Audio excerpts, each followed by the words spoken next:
Ha llegado el momento de escuchar la palabra de Dios. Un potente mensaje extraído de las Sagradas Escrituras. En la voz del pastor Carlos Hoyos.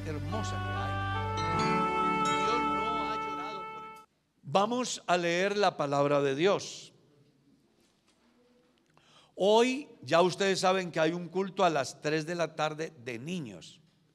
Eso hará que no se transmita que no se lleve a cabo el culto que estaba previsto hoy a las 4, porque el culto de los niños siempre se alarga. Entonces lo que vamos a hacer todos es conectarnos desde la casa, ¿ya? A estar pendiente de todo lo que van a hacer nuestros niños, que son el hoy y el mañana de nuestra iglesia. Vamos a leer el Salmo 80. Amén.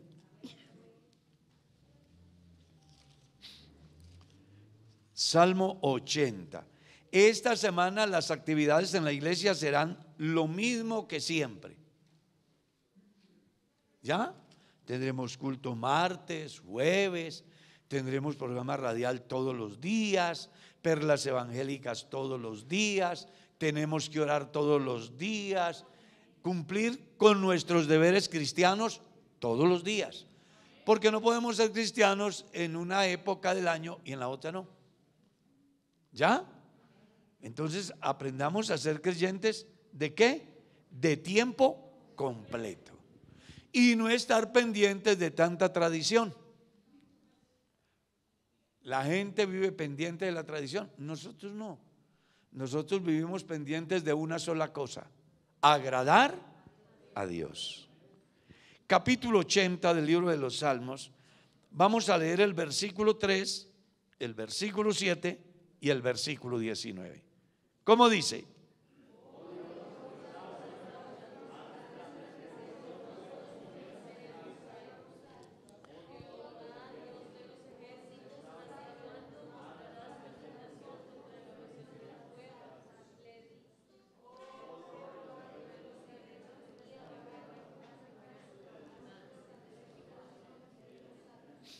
O sea que si usted se aprende uno de esos versículos, querrá decir que ya sabe 3 versículos del Salmo número 80. Pueden sentarse, sean tan amables.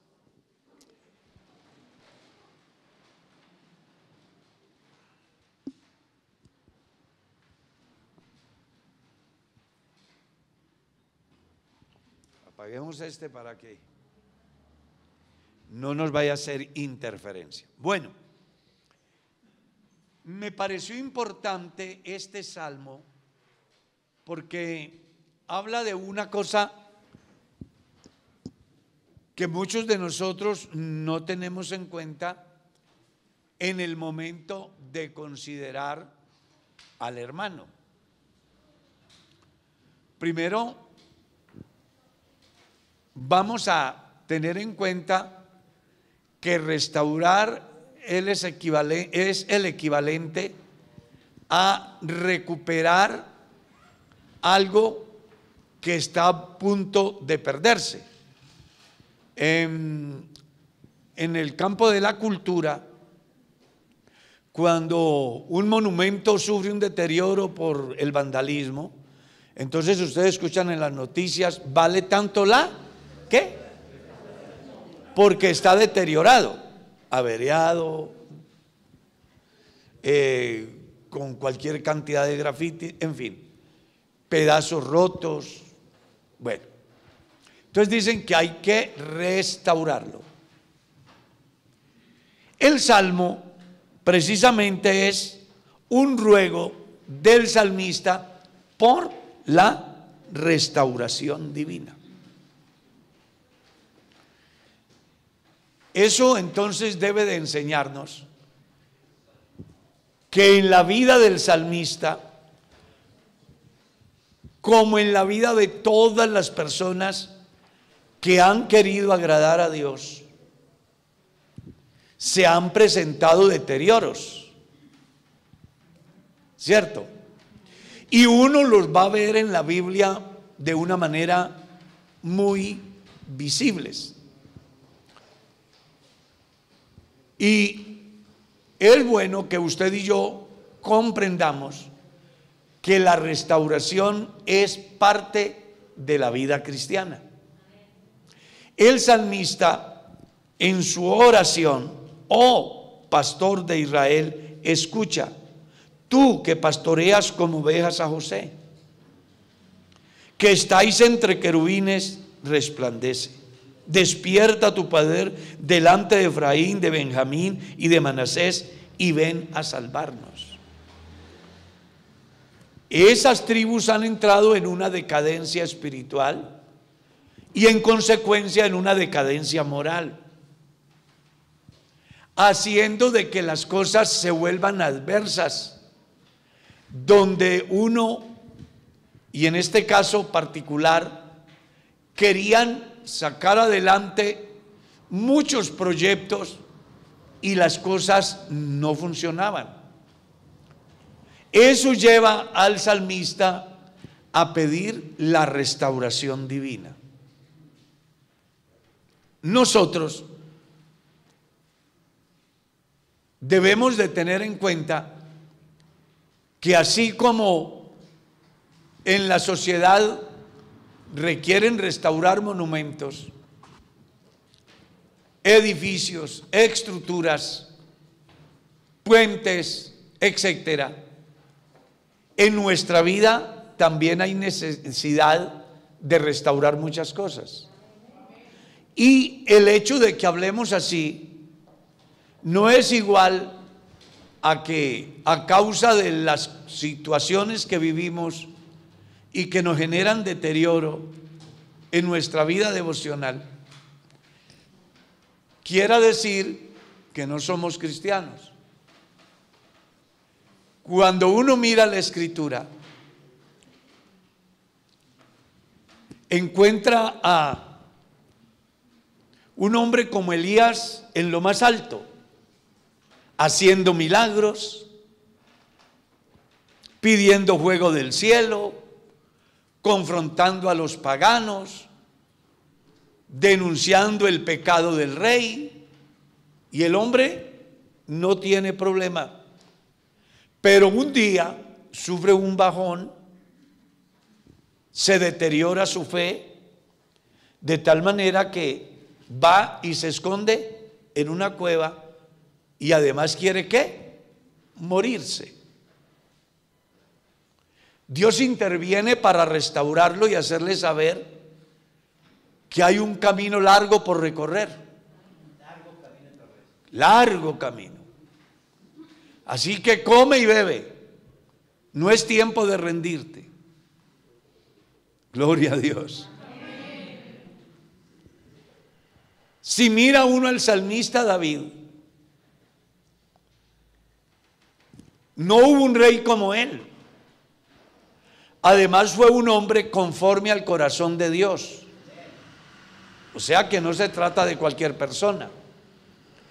Pero en el andar de la vida, un día sufre un deterioro en su vida y va hasta el estado de pecar.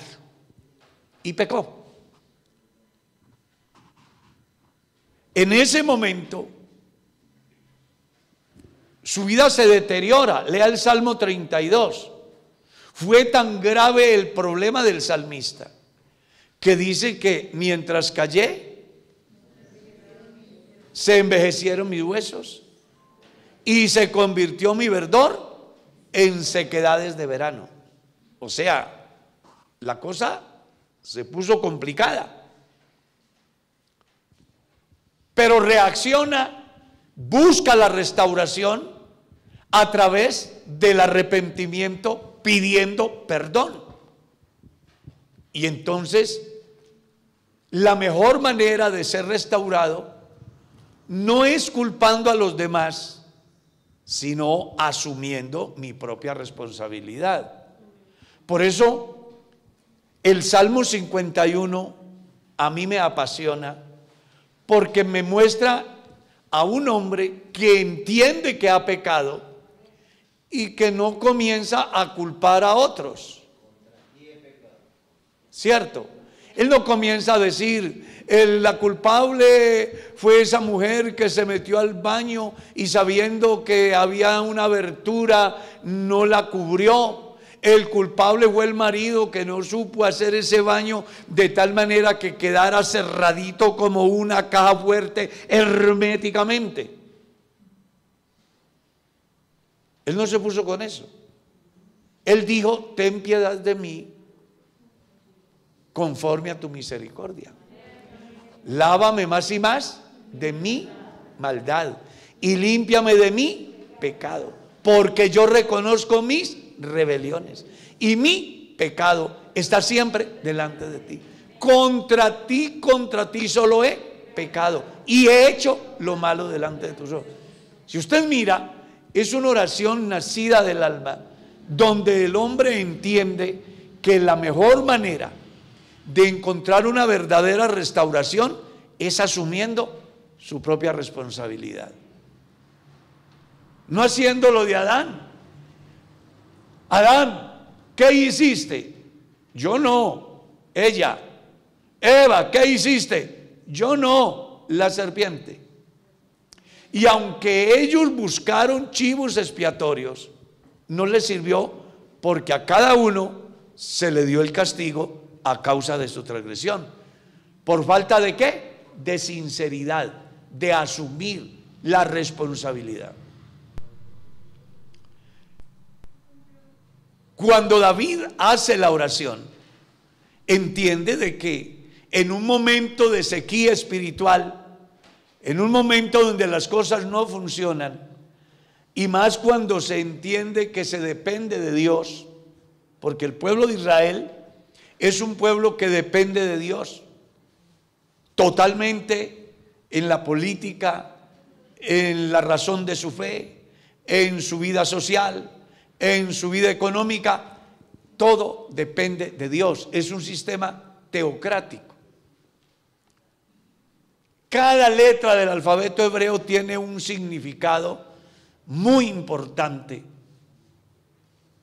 en lo que tiene que ver Dios en su pueblo. Entonces, cuando ellos ven ese deterioro, y de una manera especial el salmista hace la oración, restáuranos, porque el problema ahora aquí no es individual, es colectivo. La ausencia de la presencia de Dios no es en la vida de un individuo, es en el pueblo.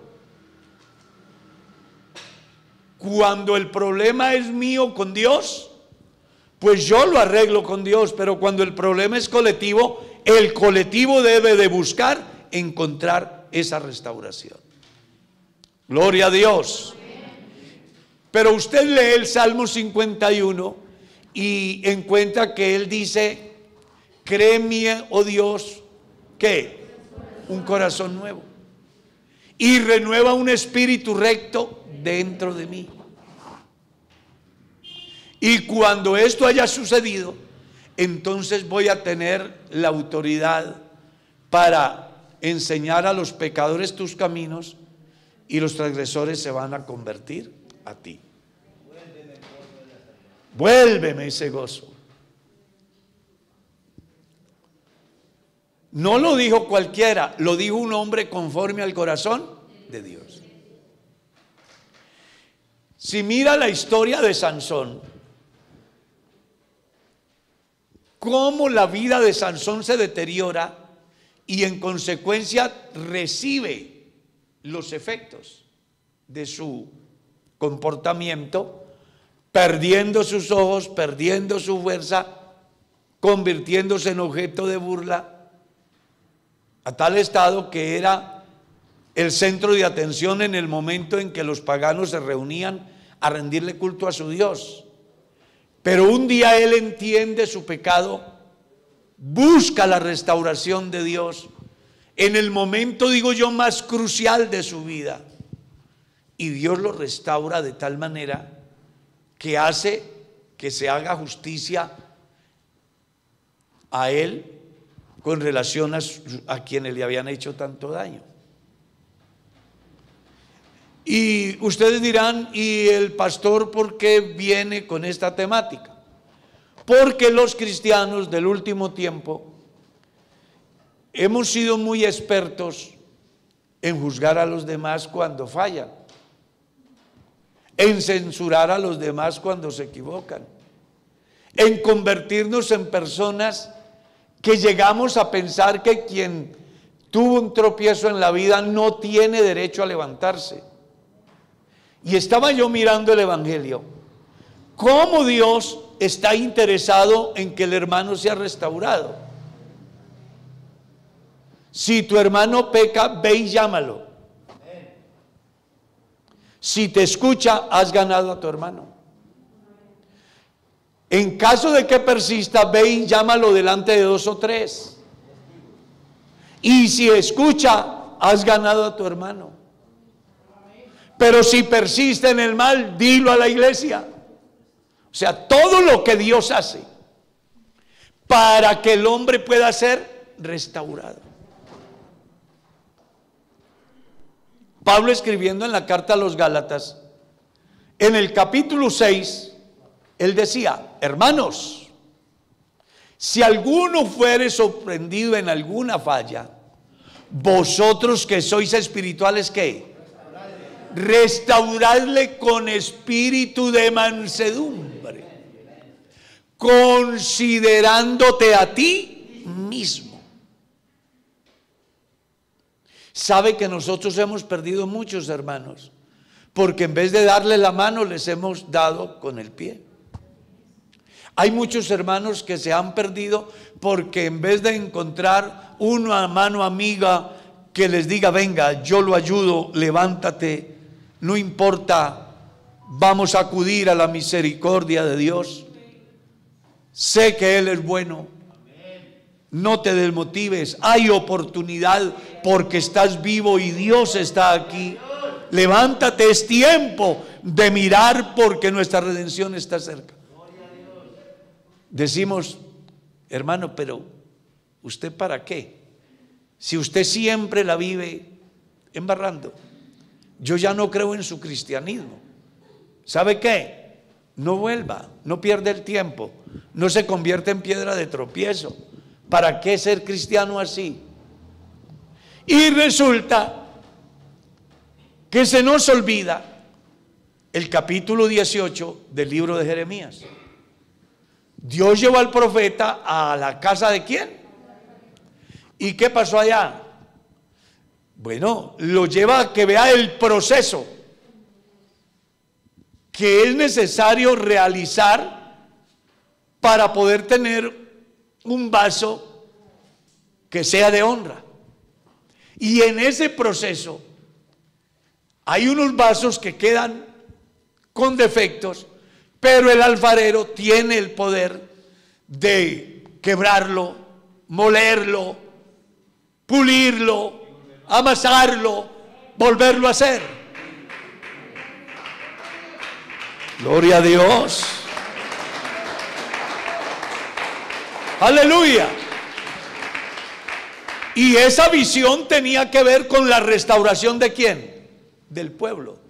Porque el profeta, como usted y como yo, en un momento subjetivo pensamos que no hay nada que hacer.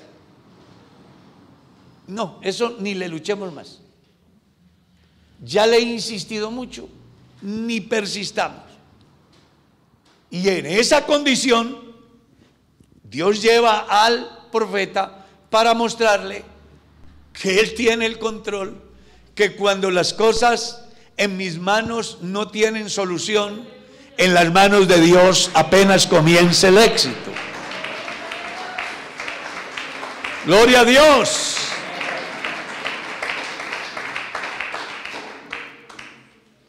El apóstol Pablo dice en uno de sus escritos algo muy importante. Él dice: el que crea estar firme, mire que no caiga. ¿Escuchó eso?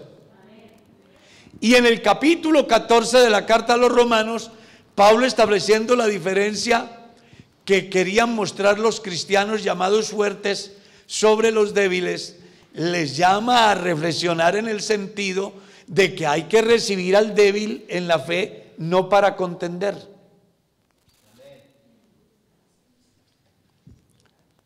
A muchos de los cristianos les pudo haber sucedido, les puede estar sucediendo o les va a suceder. Porque mientras estemos aquí, tenemos todas las posibilidades de estar en lo alto, pero también tenemos posibilidades de tocar fondo. ¿Ah? Gloria a Dios. A mí me han escrito personas diciendo: pastor, no le encuentro sentido a la vida. Imagínense, un cristiano diciendo que no le encuentra sentido a la vida. ¿Qué cree usted que cómo está esa persona? Rota, despedazada. Ha sufrido cualquier cantidad de lecciones causadas por el mal, posiblemente por su propia naturaleza, posiblemente nosotros mismos hemos hecho daño al hermano, y eso lo ha llevado a pensar de que no vale la pena ni estar en la iglesia, ni seguir a Dios, ni valorar la vida. Y saber de que en ese momento de crisis usted puede ser un arma de dos filos. Puede ser tan importante como para que él reaccione, levante la cabeza y siga el camino, o como para que tome la peor decisión. Yo he encontrado en mi vivir y en el ejercicio del ministerio cualquier cantidad de personas que en un momento dado están al borde de la locura. Pero saber de que uno se sienta a compartirles, a hacerles saber todas las posibilidades que hay, a tratar de quitarles ese velo que el enemigo les ha querido poner para que no vean la luz. Y al final ese hermano se levanta motivado, restaurado, diciendo: sí, voy a seguir y voy a luchar. Y ahí lo tenemos sirviendo al Señor, ahí lo tenemos en la iglesia. Gloria a Dios.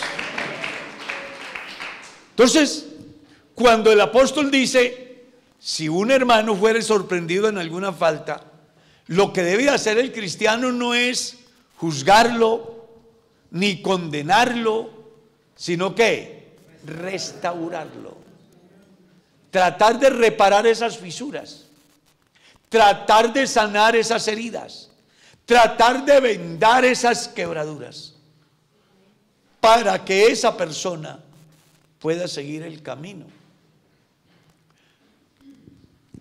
Por ahí hay un videíto muy bonito que me llamó la atención, y es de un atleta que está en una competencia por un campeonato mundial y va en la carrera y es el que va adelante, y de pronto se lesionó. Pero ¿qué hace su papá? Va hasta donde él está, lo levanta y le dice: vamos. Y contra todo pronóstico llegó a la meta, y dice que hubo más aplauso por él que por el que ganó la carrera. En este camino que hemos iniciado, seguro que tendremos pérdidas. Todos los cristianos en este caminar hemos tenido momentos de gloria, de éxito, de satisfacción, de paz, de bienestar. Pero también hemos tenido momentos donde nos hemos sentado a llorar, a decir: Señor, no soy capaz de más. Y hemos encontrado gente que nos dice: tranquilo, hermano, yo estoy con usted y voy a orar, y nada, vamos para adelante. Aleluya. Pero también hemos encontrado gente que no le importa si estamos mal o cómo estemos, porque no nos solidarizamos con aquel. Y Jesús da un ejemplo maravilloso en la parábola del buen samaritano. El buen samaritano pudo hacer exactamente lo mismo que hizo el sacerdote, que hizo el levita. Es más, él era extranjero. A mí qué me importa ese tipo, ¿cierto? Pero lo vio en esa condición y llegó hasta donde estaba aquel, le ha vendado sus heridas, lo ha llevado al hospital, ha pagado por anticipado, y en caso de que haya un gasto extra, yo pagaré cuando regrese. Este es el Dios que yo tengo.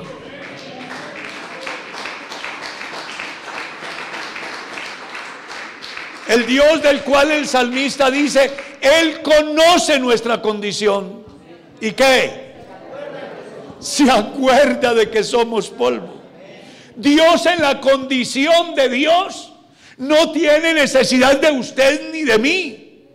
Él es Dios con o sin usted, conmigo o sin mí. Pero su misericordia es tan grande que levanta del polvo al pobre y al menesteroso lo alza del muladar para hacerlo sentar con los príncipes, y no con cualquier príncipe, con los príncipes de su pueblo. ¿Será que pueden alabar al Señor, hermano?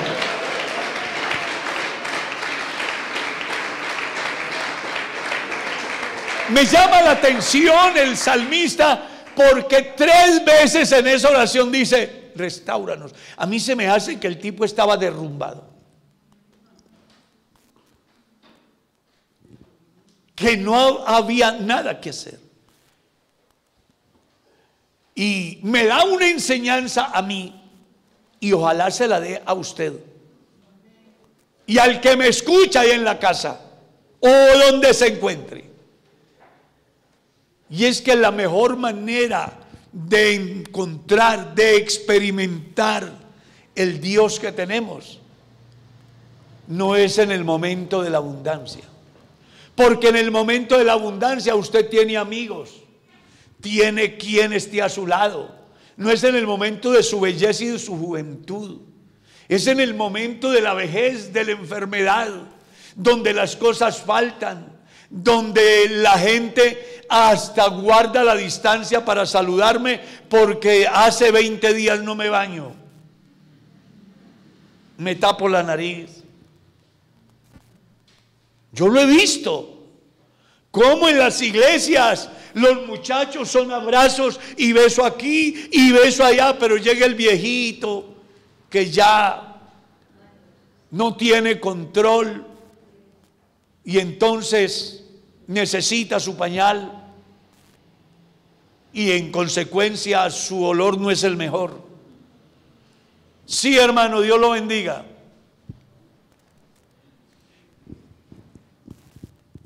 Qué bueno entender que cuando esa situación llega es cuando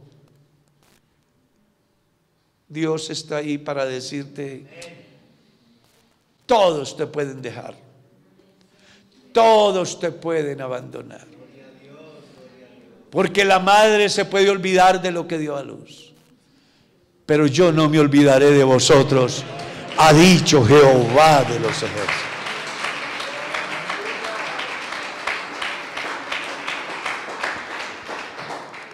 Hay un caso interesante en el capítulo 5 de la primera a los Corintios. Había un hombre que cometió pecado de incesto, es decir, vivía con la mujer de su papá, o sea, con la madrastra.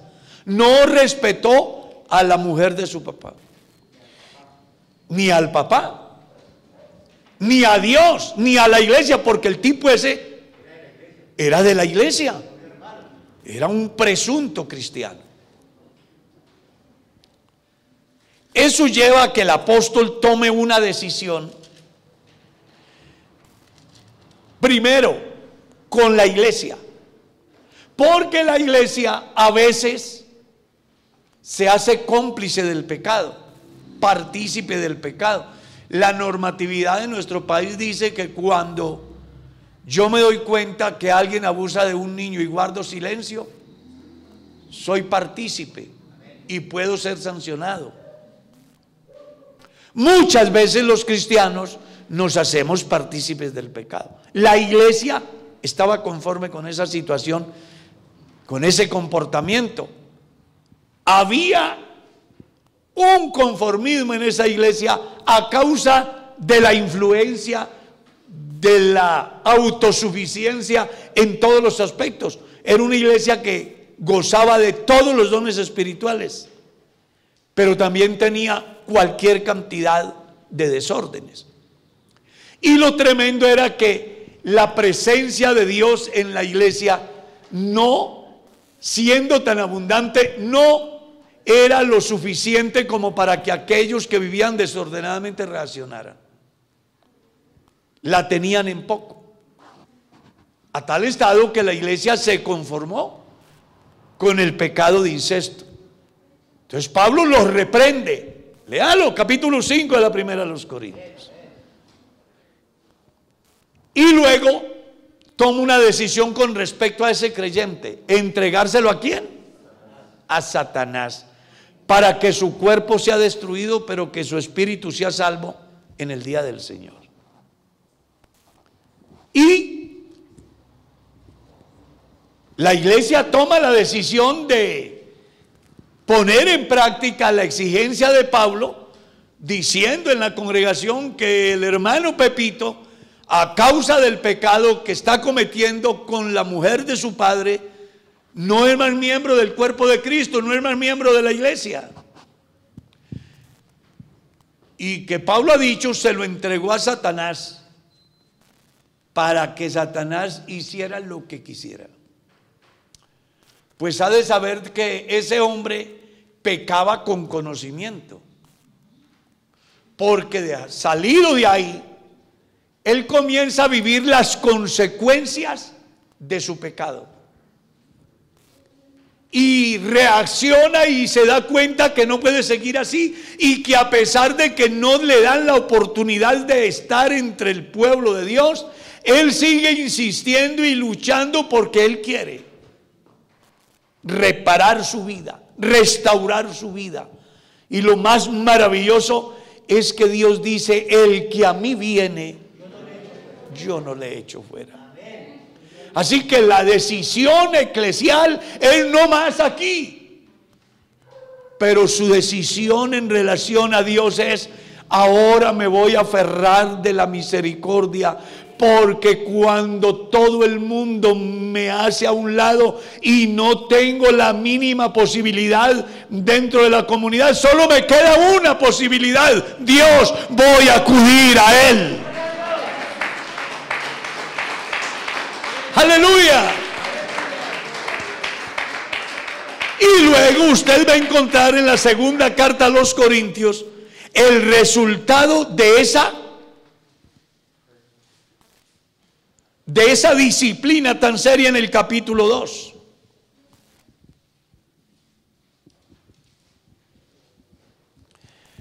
Ustedes pueden leer y van a encontrar cómo el hombre que había sido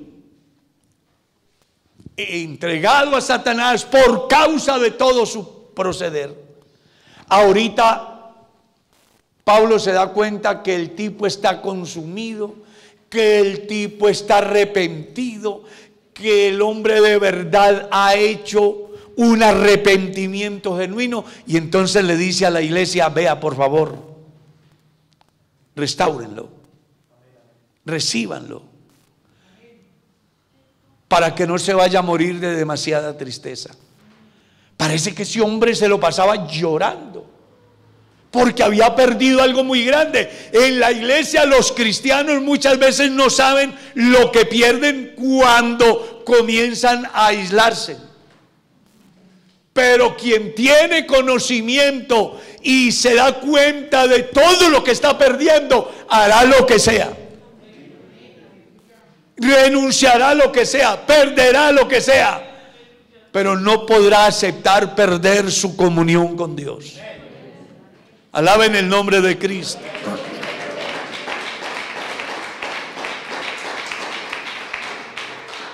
¿Recuerdas la anécdota del pasado? Del campesino que entra al bosque. Hay una telaraña hermosa, sin defecto, sin tacha. Y se pone a mirar a ver dónde está la araña o dónde está la presa. Y no hay ni araña ni presa. Mira hacia arriba y ve que el hilo está roto. Y sigue entrando si encuentra otra telaraña llena de huecos, rota por todas partes. Pero mira hacia arriba y ve el hilo y ve la araña.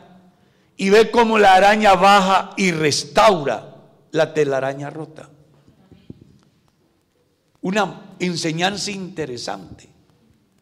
Usted, por aparente que sea, si no tiene la conexión con Dios, no hay nada. Pero si usted llega a sufrir cualquier cantidad de heridas, de deterioros en su vida por causa del peregrinar aquí, pero tiene el hilito conectado con el de arriba, téngalo por seguro que Él viene. ¿Y qué? Y restaura. Hoy aquí pueden haber corazones rotos por la traición, por la mentira, por el pecado, por el dolor, por la enfermedad, por la indiferencia de los seres que ama. Escuchaba a un viejito llorar: crié mis hijos, los eduqué y me abandonaron, y hace tanto tiempo. Y lloraba el viejito. Puede ser que muchas de esas cosas les sucedan a los cristianos, pero hay algo importante. Si tienes comunicación con el de arriba, Él restaura. Él puede darle un nuevo sentido a tu vida. Gloria a Dios. Leíste el capítulo 37 del libro de Ezequiel. Jehová me llevó a un valle de huesos secos, y además dice, ¿secos en qué? En gran manera. Y vino una voz que me dijo: hijo de hombre, ¿vivirán estos huesos? Y yo le dije: Señor, tú lo sabes. Si lees bien el proceso, vas a encontrar cómo llega a juntarse hueso con hueso, tendón con tendón, sube carne, sube piel, y ahora es una gran nación. Se refería a la restauración de Israel, que a causa de sus permanentes dificultades habían perdido toda esperanza, todo sueño. Creían que no había la mínima posibilidad de salir al otro lado, de levantar la cabeza. Pero es que cuando uno sabe quién es Dios y acude a Dios y tiene a Dios,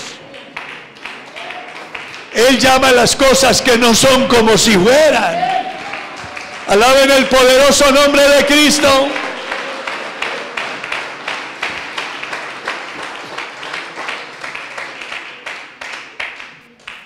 ¿Qué pasa en la vida suya hoy? Hay deterioros por alguna circunstancia. El pecado te ha herido. Y vienes a la iglesia y te sientas ahí como inerte. Yo veo creyentes en la iglesia que más allá de lo que esté pasando a su propio lado, él está o ella está abosteceando, sentado o sentada, con una indiferencia total. Pues eso es un síntoma de que algo está pasando por allá muy adentro.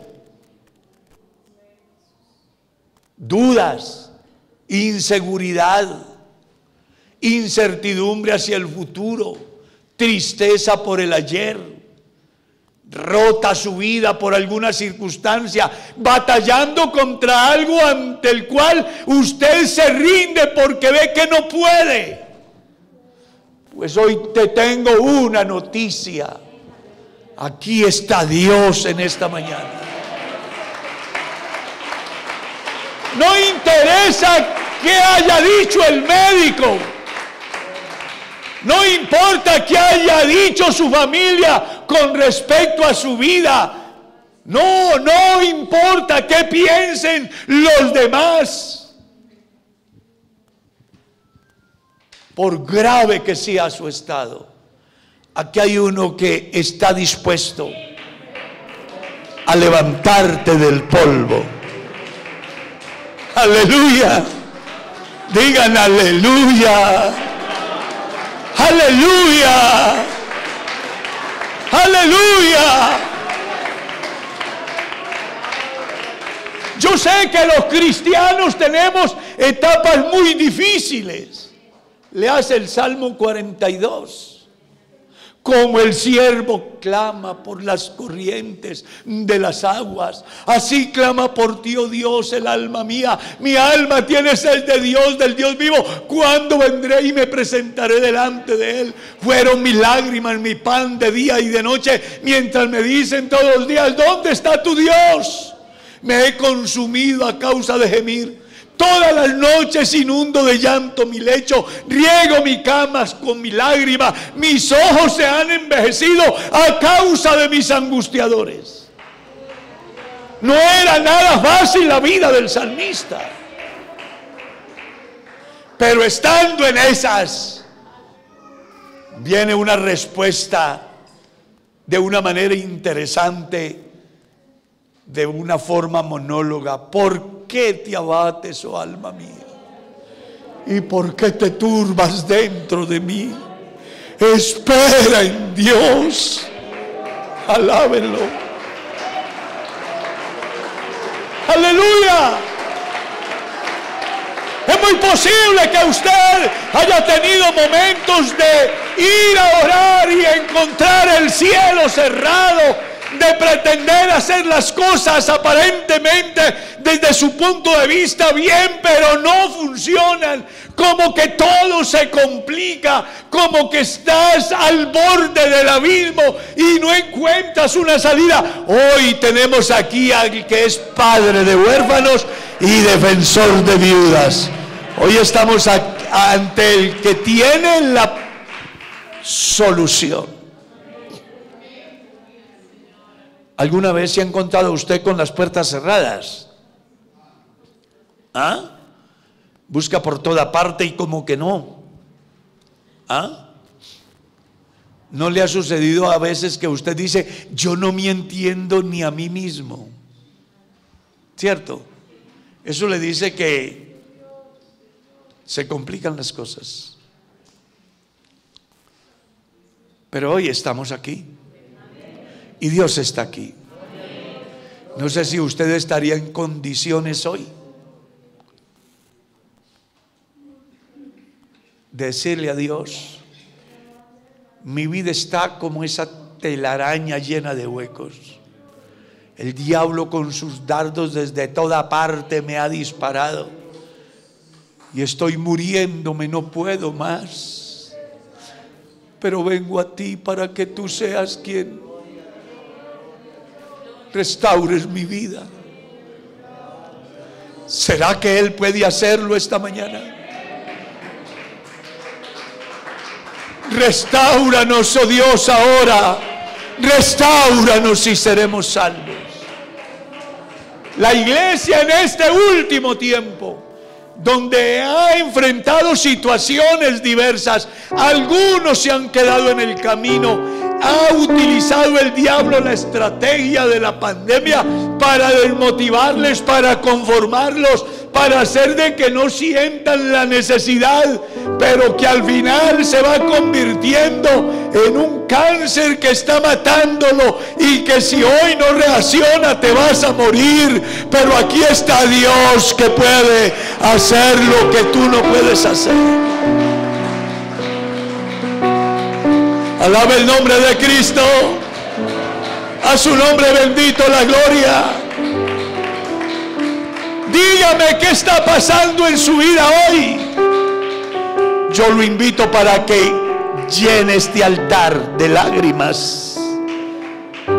Si de verdad te hace falta Dios y además entiendes que Él tiene la solución para tu vida hoy aquí. Tú necesitas una restauración espiritual, pues Él está aquí para hacerlo. Cuanto necesitas es decirle: Señor, restáurame y seré salvo. Porque si no me restauran me voy a perder. Si no me restauran me voy a morir. Si no me restauras dejaré de ser. Pero si permites que Él te restaure, te vas a ir esta mañana de aquí con una esperanza nueva. ¿Quieres hacerlo hoy? Alguien quiere decirle a Dios: aquí estoy. Mi vida está rota por diferentes situaciones, pero yo quiero que hagas el milagro. ¿Hay alguien que quiera venir a este altar a esta hora? Colóquese de pie, vamos a orar.